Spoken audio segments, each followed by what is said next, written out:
Hi, this is Trevor Conquergood. Welcome to this week's R&K Software Club's video for the week. And the topic for this week is about digitizing artwork into embroidery stitches. And so we'll kind of learn about the process. And we'll learn about the vector artwork that comes with the Floriani software. And so if you're ready to get started, let's go ahead and pop onto my Floriani workspace. And the first thing I'm going to do is just browse up to the custom shape library up at the top here. And when I click on that, a little window opens up, and you'll notice in here that there are two options, the custom shapes and the easy art. I'm going to go to the easy art option, and you'll notice that it changes to a bunch of letters. But if you scroll down, and I'm just scrolling down to show, there's a whole collection of artwork in here, and this is what you would call vector artwork. So that means these are images that come with shapes. It makes them very easy to convert into embroidery because you don't have that sort of first step that you do with a pixelated image where you've got to, create the shapes, the vectors. So look, let's just select this little rocket ship. And notice when I opened it that on the right-hand side of my program, there are shapes, and that's the point, is that when you have a vector artwork, you can come and kind of expand these colors over on the right to see, oh, there's like one red shape and two light blue ones, and why is there two light blue ones? And then you look and you can see, oh, okay, so obviously there's like a piece for one side and a piece for the other. So a lot of times I think these artworks have been prepared kind of with embroidery in mind. And what I mean by that is sometimes you'll find vector artwork that was made for screen printing. And the difference is, like, notice the rocket ship. There's one shape for the big body, which I'm going to want to use a fill with, but there's another little shape for the sort of tip at the end, which I could easily change into a satin. And the way I do that is by clicking on the buttons at the bottom. And down at the bottom of my workspace, there are a number of buttons available down here. This one's Run Stitch, and on it goes.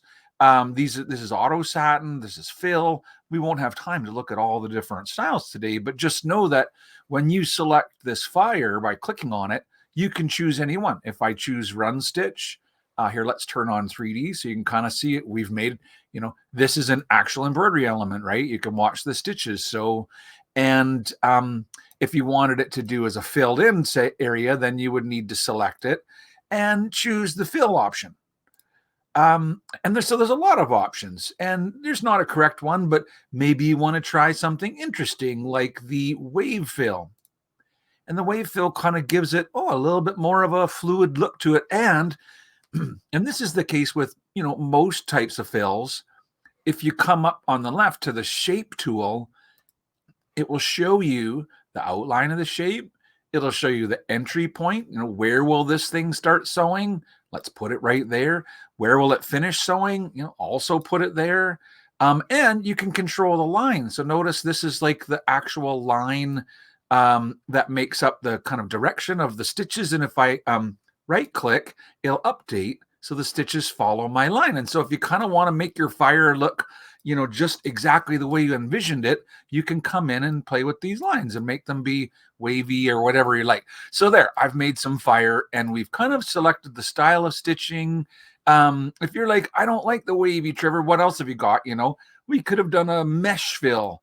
And a mesh fill would kind of just do like rows that are really open apart. And there is a button over on the right that you click on that gives you like different patterns. And so there's not a right or wrong to this, but normally I do something like a mesh fill if I maybe was going to put some mylar topping underneath that rocket. And so now I've got kind of the cool sort of wavy look to it, but I also have very open, not very many stitches. And you could use that cool embellished mylar topping on top of it. That would give you the pearl kind of shiny look underneath your fire. So really that's it. There's the first step of our design. It's going to be the color red, and it's going to make this mesh. And I know that I want to put mylar down. But if you want, you could come into your notes area and say, remember to add mylar behind the fire. Or, so that's one thing, I can put it right in the notes. And the cool thing about that is that you can make all kinds of notes in here. Like, it's almost like talking to yourself and saving it with the file. You'll remember later what is the purpose. Another cool thing is I can actually click right here on the color and right click and say that I want to add a note. And then it's either before or after. So let's put it before. So it'll say, add Mylar here. And this is kind of cool. I could save it. Do you do Mylar often? Well, then you save your note, call it Mylar. And then the next time we want to add in a Mylar note, we can just look it up. Like if you decided that you needed to put Mylar behind the rocket itself, which I don't know if I would, but if you were going to, you'd right click and you would say add a note. It's either before or after. And then what you can do here is pull up the one that you saved, and then add it. So see how these notes come in. And when you do your print preview for the design, those notes will get printed right with the design. And so to kind of keep going with creating this, now it's like the light blue comes next. And that seems logical to me. So when we do the light blue, what kind of stitch do you want? And one of the things that I think is so cool about the Floriani program is if I turn on my ruler and I measure, it says tip, use satin. And if I scroll it a little further, it still says tip, use satin. And right about there, did you see it change? It says, it's telling me how long it is. So as I measure across, it says how long it is. And if you measure something, really small, it'll say tip, use run. But if it's a little bit wider, it'll say use a bean run. And if it's a little bit wider, it'll say use a satin. So this is kind of like if I was going to put the stitches in this direction, it says use satin to there. But if I get a little bit longer, what it's telling me is it's kind of getting too long to be a satin. So you probably should use a fill. So, okay, fine. Then select the shape and click on fill. And while you're at it, you can click on the other shape and click on fill. And the only thing left to maybe decide would be, is the stitch direction good, and where do they start and stop? Can you kind of make them connect? Like, could we select this piece right here and go to the shape tool and have its red exit point be there, and then select the other side and make its green entry point right there, so that it logically connects right where one finishes, the next one starts. And so this is the kind of thought process that goes into digitizing a design like this. What kind of stitch should I use? So the next color in here is yellow. And I noticed that it does yellow twice. Can you see that? So it's like when the artwork was created, they made yellow so that these pieces could be before the rocket ship and this one could be after. But it wouldn't be wrong. I'm thinking maybe I can just do all the yellow after, and then it's all. So if I select those two and I go, move to end down here at the bottom of the sequence, there, now all my yellows kind of going to happen at the same time. And so I know that the next color I'm going to do is blue, and I'm probably going to start with the first piece, which is this big sort of area of the rocket. And so once we select it, obviously it's pretty large, and I'm going to want to put a fill down, so I can put standard fill. When I choose standard fill, it always comes in at the stitch direction of like horizontal. But when I look at this, I feel like it would be more logical to make the stitch direction kind of go across it. And it kind of updates. Yeah, see how it just somehow organizes the look of it a little bit. I'll move the red exit point to match up with the next piece of blue. So, that's pretty easy. The other thing you might consider for the shape is like a fancy fill. A fancy fill is going to fill in the area just like a standard fill, only a fancy fill will give you different kind of patterns that you could apply in there. And so, try a different fancy fill. But I think the standard fill looks nice in this case because it's kind of smooth and flat looking. And so we'll go with that. Now, next piece in the sequence is that little red piece of artwork there. And like I said, that looks like a satin. So I'm just going to click on auto satin and boom, you got your satin stitch. And same thing with the circle at the end of it. I'm pretty sure if I use my ruler, that it'll tell me that that's, tip use satin. It's 0.19 of an inch. So I'll select that and also do the auto satin. So really creating these things doesn't take long. But if you want to avoid the jumps, the trimming and the jumping, then when you make this blue piece, you do need to make sure that the green entry point is, and where is it? Here's the red, they're together. So I really need the green entry point to be down here and the red exit point to be up there so that it connects from the body of this, rocket ship over to the dot. To be really honest, that's completely optional. It's not that a couple of thread trims is going to wreck your design. It puts in what's known as a tie-in and a tie-off so that it's secure and it won't unravel. So if you don't know, to change the red exit point of the fill and the green entry point of the satin, what happens is your machine stops at the end of the fill, might stop right in the middle of the fill, trim, and then jump, and do the satin, finish it, and then jump and trim and do the circle. But the way I did it, those three colors will all connect perfectly, and there would be no stop or thread trim from the beginning of the blue to the end of the blue. See what I'm saying? So one last color to do. And so again, let's just use our ruler to kind of measure and say, how wide is that? It says it can be a satin, but this one here is going to get to be a little bit longer because, out here, it's probably going to be maybe too long. So there's some options. We could do a satin for this one. But if I try to do a satin for this one, when I do it, you'll notice right away that it has like what's called a split, and it starts to look, it's not wrong. This is keeping the look of the satin, but because it's so long, it's dividing it. It's actually a setting when you look in your properties area. One of the settings is the the next one, the split tab, little black lines with dots on them. Well, when you click on that tab, and you have, this shape is what's selected. So therefore the properties relates to what I've selected. And it says it has a random split at 7 millimeters. So it doesn't split up until it gets 7 millimeters long. Then it starts to split until it gets to be longer than 14. Then it's splitting twice, and then eventually it's splitting like 3 times. But we could adjust this a little bit. You see, if I take the stitch directions and I look, boy, I clicked that auto satin, and can you see how it went from this angle to that angle in like a hurry?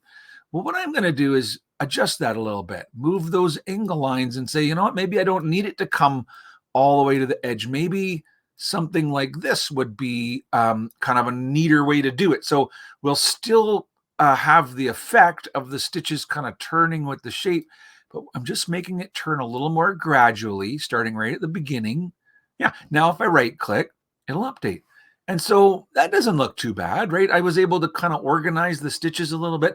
If you don't like that effect, the sort of splitting of the satin, then the other option would be to select it and change it in your properties box to be a pattern fill.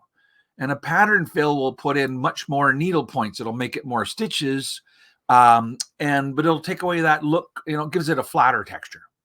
And really, it's up to you, right? There's no right or wrong. You get to decide. I just clicked undo because I think I like the satin, and it's a lot less stitches. See, 494 stitches in that piece. But if I redo as a fill, it's 853. So that adds a lot of stitches that maybe I don't feel are important. Anyway, last one, select it. Let's do the same thing, but instead of clicking auto satin, what I'll actually do is just click on satin, and that gives me the extra moment to just think about the directions and kind of bring them on an angle like we did last time, but it does it perfectly the first because I get to tell it how. And while I'm at it, I can also say where it starts and where it stops. And so even though they don't connect, I sometimes like to take a shape like this and set the entry and exit so that they start and stop in the same spot. That way, if your machine doesn't have a thread trim and you actually have to trim those threads with your scissors, it's one scissor snip instead of 2. At the end of the day, you guys, we've digitized a rocket ship. And the only thing that we really didn't fully think about was the style of underlay stitches. And so, for example, if you watch it stitch out up here, you'll notice that, this light blue color has underlay that sews before the top stitching, and same thing with the rocket. It's got underlay that sews before its top stitching, and so that underlay is a choice. And if I select this big rocket, it's the second tab that says underlay, and it's got the default, right? When I clicked on the fill, I got the default settings, but that's a pretty large area fill, and sometimes I like to add a contour to those. And so I can just add the, check off contour and click apply. And so the default settings work pretty good, but it's not wrong to go in and say, you know what, that's good, but I know, maybe I know more. And at the end of the day, and this is kind of the deluxe, if you really don't have an opinion about what kind of underlay that you should use, well, then you use the Save to Sew tool because you've digitized your design. And what the software knows is fabrics. So these are like the Floriani family recipes. And if you come in and say, you know what, we're digitizing this little rocket ship to go on something really thick like fleece or something, then you can scroll through to F and find fleece. And I digitized it because you know that we did. I didn't kind of means it was one I didn't make that I bought or collected. But if it's I did. Now, the truth is when you choose I did, it does more than when you do I didn't. It's the full effect kind of thing. And I'm just going to turn on the new style settings, right, to get the software to look at the densities, the underlay, pull compensation, that's one we didn't even talk about, and any other settings, and say next. And now the software sort of analyzes the design, and while it's doing that, it tells us the Floriani stabilizer recipe for sewing on fleece. It says to hoop up some perfect stick stairways, stick the item down, and then top it with heat and gone. And that would be a perfect recipe for fleece. Now, if you want, you can click here, watch a video, or go to the website, get the product information. If you click print, it'll give you a printed sheet with all this information. But you don't really need to do that because once you click finish, it asks me if I want to save the design, and I don't have to if I just cancel it. But you could save it and be like, this is the rocket ship for fleece, and then you could have another one. This is the rocket ship for a t-shirt. But the cool thing is if you look in your notes field now, all the instructions got put in there in addition to the ones that we put and the ones that we added. So for example, if I click print preview right now, the program's going to have all the notes that I put in. Plus, if I go to the next page, it'll have the, stop, add Mylar here, and stop, add Mylar here. So, which at the end of the day, this second one really doesn't belong because that's not where I meant to put Mylar. So I think I'll just remove that stop and kind of clean it up and remove that note as well while we're at it, sort of thing. So I guess edit note and delete. And that will get rid of it kind of from the spot like that. So yeah, when you're done with all of that, you could take it to the machine and sew it. You're going to choose your machine format, file, save as, and then of course there would be any number of different machine formats that are available to sew with you guys. And so I hope that you enjoyed this week's RNK Software Club's video for the week. And until next week, have a great day. Thanks for watching, and bye for now.